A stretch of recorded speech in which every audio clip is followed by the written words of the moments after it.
जय माँ विंध्यवासिनी। आप सभी के इष्ट देव माता पिता सबको कोट कोट प्रणाम है।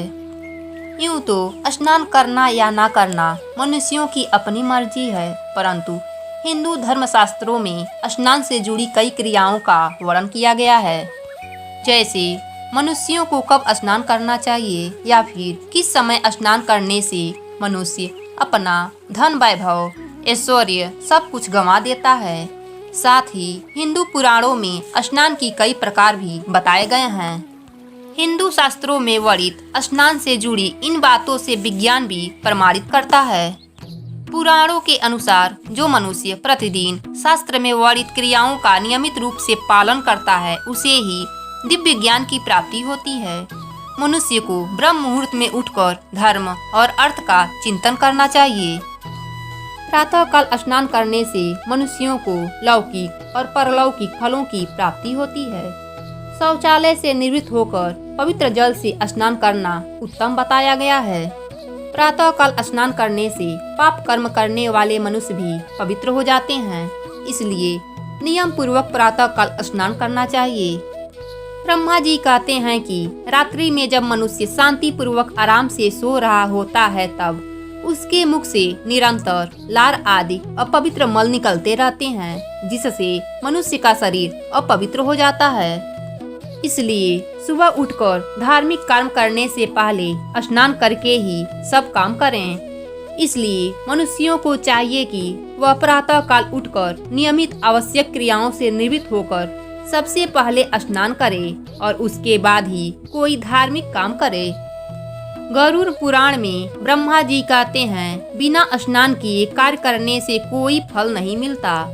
इसके विपरीत बिना स्नान किए धार्मिक कार्यों को करने वाला व्यक्ति को पापी माना गया है।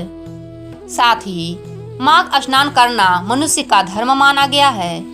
ब्रह्मा जी कहते हैं, कोई व्यक्ति बिना स्नान किए अपने नए दिन का शुरुआत करता है तो उसका कोई काम नहीं बनता। इसका कारण यह है, बिना स्नान किए व्यक्ति के आसपास नकारात्मक ऊर्जा प्रवाह होती रहती हैं। धर्मशास्त्रों के अनुसार नकारात्मक शक्तियाँ वहीं वास करती हैं जहां अपवित्रता का वास होता है। इसलिए पुराणों में कहा गया है कि जो व्यक्ति प्रतिदिन स्नान नहीं करता वह अनजाने में ही बुरी ताकतों को अपनी ओर आकर्षित कर लेता है। पुराणों में अलक्ष्मी, कालकर्णी, कलेश, द्वेष, त्रुटि जैसी ताकतों को अनिष्टकारी शक्तियाँ बताया गया है।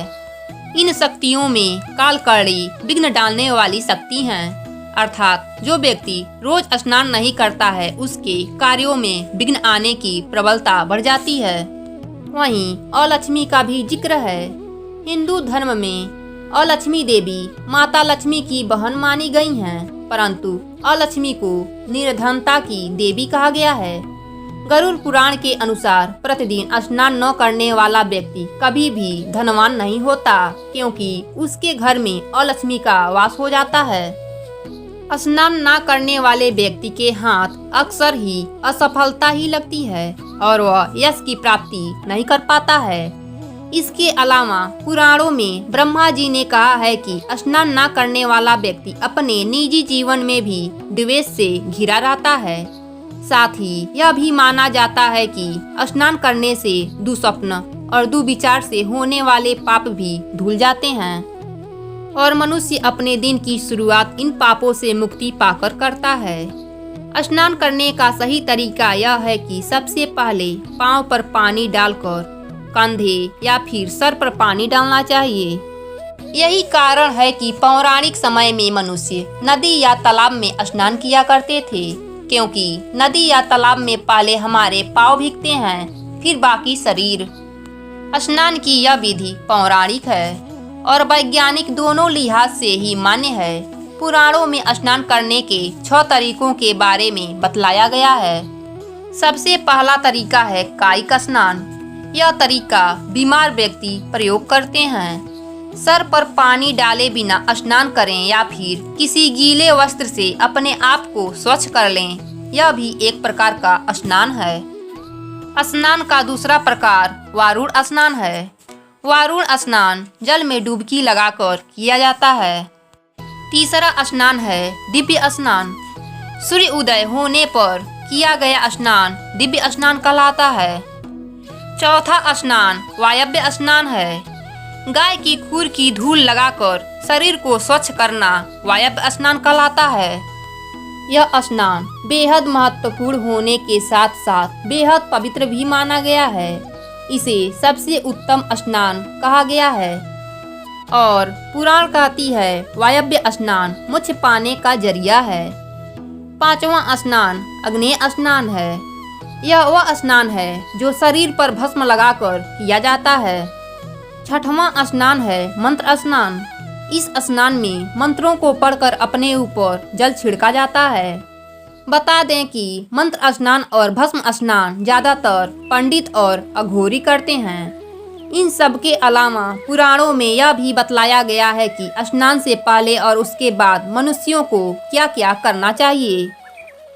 स्नान के पूर्व दुग्धधारी वृक्षों से उत्पन्न काष्ठ, मालती, अपामार्ग, बिल्व अथवा कनेर की दातून लेकर उत्तर या पूर्व दिशा के तरफ मुख करके साफ स्थान में बैठकर दांतों को स्वच्छ करना चाहिए। पुराणों में बतलाया गया है कि स्नान करने के बाद गायत्री जप करते हुए सूर्य को अर्घ्य देना चाहिए। पुराणों के अनुसार ऐसा करने वाला व्यक्ति तेजस्वी होता है। आपको अपने जीवन में सफलता के साथ साथ यश को प्राप्त करना हो तो पुराणों के अनुसार आपको प्रतिदिन स्नान करना चाहिए।